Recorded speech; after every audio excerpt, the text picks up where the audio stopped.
A Fox News poll dropped on April 18, 2025, has Trump's approval rating at a measly 44%. 44%. That's down 5 points from March, when he was already scraping by at 49%. To put that in perspective, Joe Biden was chilling at 54% at this point in his presidency. Barack Obama, 62%. George W. Bush, a whopping 63%. Even Trump's first term had him at 45% at the 100-day mark. That's right, he's doing worse than Trump 1.0, and that's saying something considering the chaos of 2017. This isn't just a dip, it's a faceplant into political quicksand. But wait, it gets worse. The poll, conducted with 1,104 registered voters, shows Trump underwater on almost every major issue. The only place he's got a shred of credibility? Border security, where 55% of voters give him a thumbs up. And even that's tainted, because on immigration as a whole, he's at 47% approval with 48% disapproval. The economy? A pathetic 38% approve, while 56% are shaking their heads. Inflation? 33% approval, 59% disapproval. Tariffs? 33% approval, 58% disapproval. Foreign policy? 40% approval, 54% disapproval. Taxes? 38% approval, 53% disapproval. Guns? 41% approval, 44% disapproval. The man's numbers are so bad, they're practically begging for a participation trophy. Fox News' own Brit Hume, a guy who's been around the block longer than most of us have been alive, didn't hold back when he saw these numbers. Picture this Hume, staring at the poll like it's a bad report card, laying it all bare on air. So much of what he's undertaken remains a work in progress, Hume said, barely containing his "are you kidding me" tone. They haven't got any trade deals yet.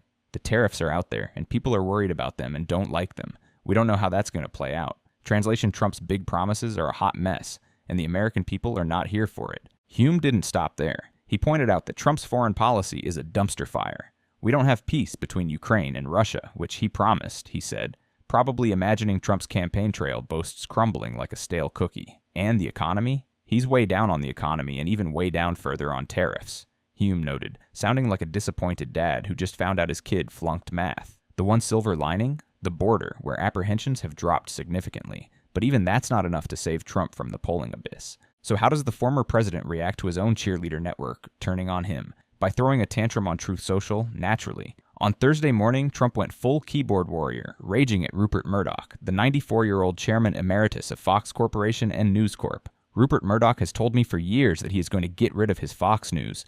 Trump-hating, fake pollster, but he's never done so, Trump fumed. This pollster has gotten me, and MAGA, wrong for years. Oh, and he didn't stop there. He took a swing at the Wall Street Journal too, calling it China-loving and declaring, "It sucks. Classy, Don. Real classy." Let's unpack this. Trump's whining about a fake pollster because Fox News dared to report reality.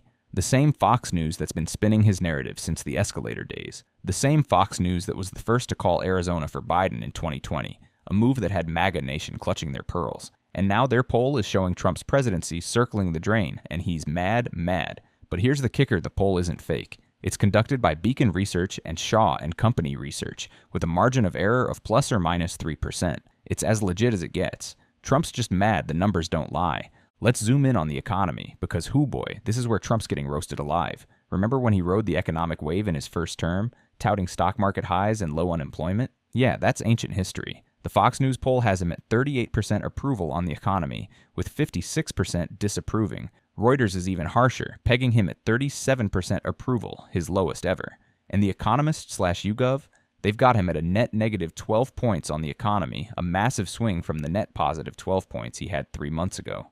That's a 24-point shift. In political terms, that's not a stumble. That's a full-on belly flop. Why the collapse? 2 words: tariffs and chaos.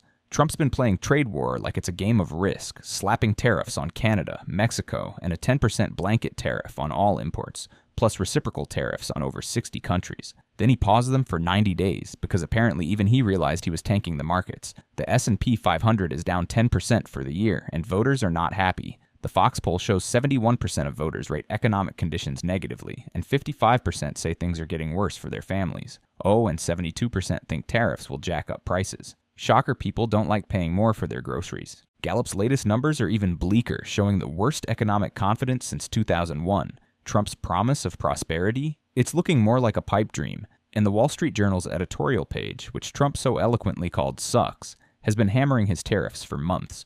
warning they'll cripple the economy. Spoiler alert, they're not wrong. Now let's talk immigration, because this is the one area where Trump's not completely underwater. The Fox poll gives him 55% approval on border security, and for good reason border apprehensions have plummeted since he took office. But here's the Rubin immigration as a whole. He's at 47% approval, with 48% disapproving. Why the disconnect? Because his deportation spree is a PR nightmare. We're talking U.S. citizens and legal residents getting swept up in the chaos, like Kilmar Abrego Garcia, a Salvadoran immigrant deported to a Venezuelan prison despite a judge's order. An Economist YouGov poll showed 50% support for bringing him back. Yikes. Trump's immigration policy is a house of cards.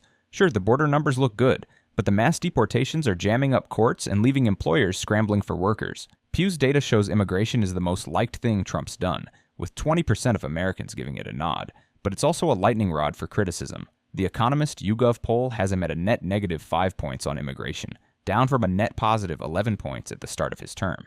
Even his base is starting to wobble. Fox's poll shows only 75% of Republicans are encouraged about the next 4 years, down from 84% in 2017. Oh, and let's not forget the Department of Government Efficiency, DOGE, Trump's pet project with Elon Musk at the helm.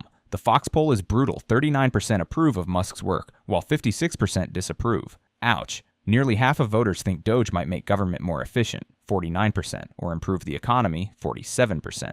But fewer expect it to lower taxes, 43%. And 52% say the Trump administration hasn't been competent and effective in managing the federal government, same as in 2017. So much for draining the swamp. Musk, the self-proclaimed genius who's supposed to revolutionize government, is flopping harder than his Cybertruck sales. Voters aren't buying the hype, and Trump's association with him isn't helping. The Hill's polling average has Trump's approval at just under 45%, with 52% disapproval. This isn't a presidency, it's a circus, and the ringmaster's losing the crowd. Trump's also picking fights with the judiciary, and it's not going well. Federal district court judges are challenging his policies on firing executive branch workers and deporting immigrants. The Fox poll shows 58% of voters side with the judges, seeing their actions as legitimate checks and balances, while only 33% think they're unlawfully interfering. 2/3 say the president can't ignore court rulings, and voters are 19 points more concerned about Trump disregarding the judiciary than the courts overstepping. Even Republicans are split. 36% agreed the judiciary is acting legitimately, and only 51% say the president can't ignore rulings. Trump's pushing the boundaries of executive power, and it's backfiring. As pollster Chris Anderson put it, there are obvious risks to pushing it too far. You think? Step back for a second and look at the carnage. Trump's polling is in freefall, and it's not just Fox News. Times' Philip Elliott calls it some of the worst polling territory of his time in power. The New York Times aggregate has his unfavorable numbers at 52%. Pew shows him in negative territory with every demographic except Republicans and his own voters.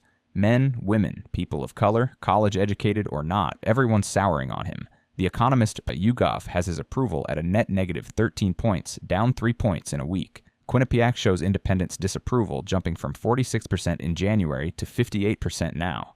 That's a 12-point swing, and in politics, that's game over. Rebooting policies on a whim and rattling markets with his tariff tantrums. His promise, peace in Ukraine, trade deals, economic boom air nowhere to be seen. Hume nailed it. There's a lot of work to be completed. Yeah, no kidding. And voters aren't waiting around for Trump to figure it out.